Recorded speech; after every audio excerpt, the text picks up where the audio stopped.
All right, guys, after taking some time to reflect on that loss, penalty shootout loss in the Community Shield final against Crystal Palace, I wanted to have a little discussion, because right after I do have to say I was frustrated.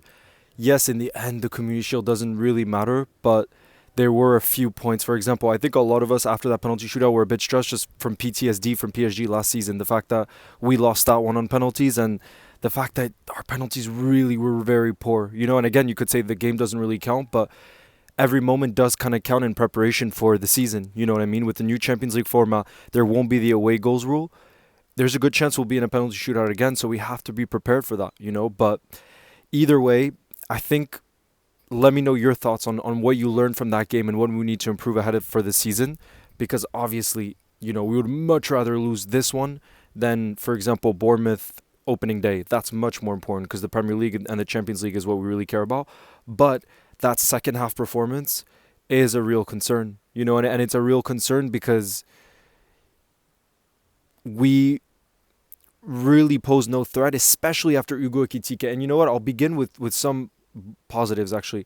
Ugo Ekitike, the moment he came off, it felt like we had no fluidity within our attack, and especially that first half. Hugo, my goodness, I'm not just talking about the goal, right? Because he took that goal brilliantly. It was beautiful to see him link up with Verts and the way he went away from two defenders, opened up a bit of space, and then calm, composed, bottom right hand corner.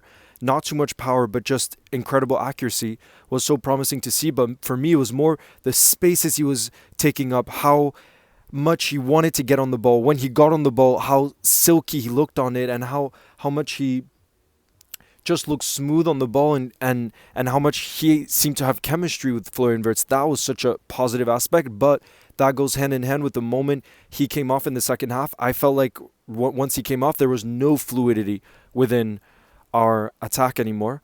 And really, there was only one team, and that's crazy to say because I'm always one when you lose, give credit, and Palace deserved it. If I think if you look at the whole game, deserved it.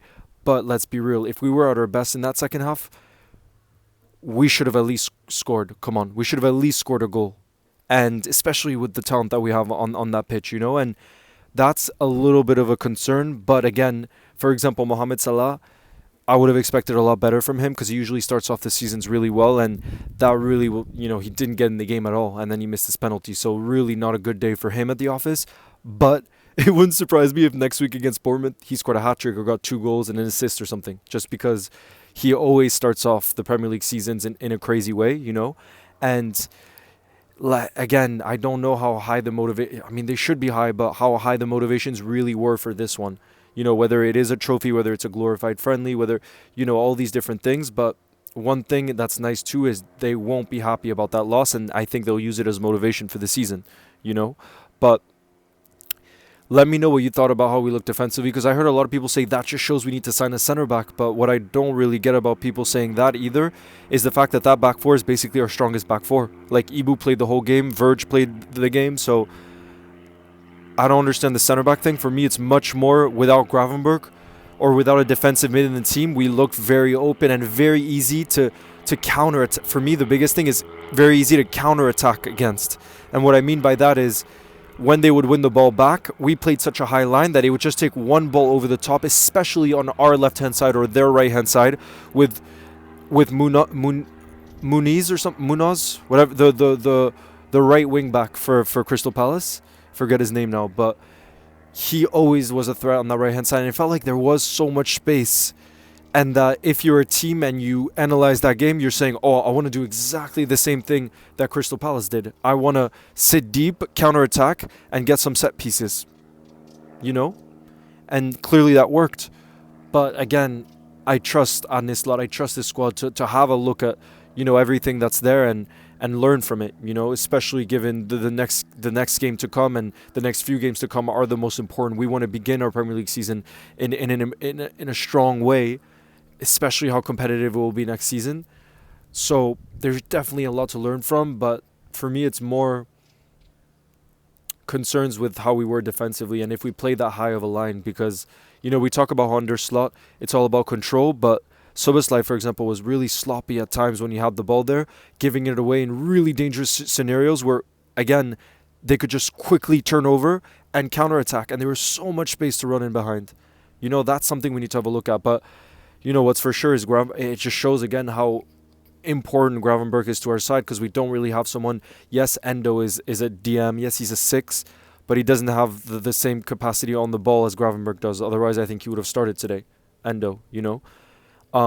So it just shows how important Gravenberg is. And actually, for our first game of the season next week, he won't be available. He's suspended, Gravenberg. So we'll see how we set up against Bournemouth.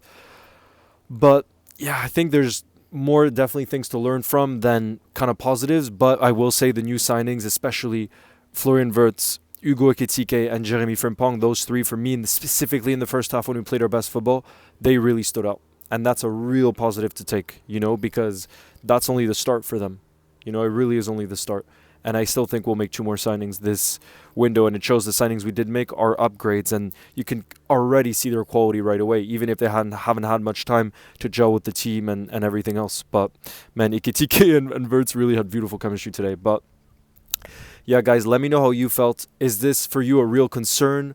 Are you relaxed because it's not that important of a game? Or do you think, you know, we can only really draw conclusions a month into the season because, yeah, it's just one game, you know, and it's one half where we didn't play well. Otherwise, we did well in the first half. But, yeah, guys, let me know. And as always, thank you for the support.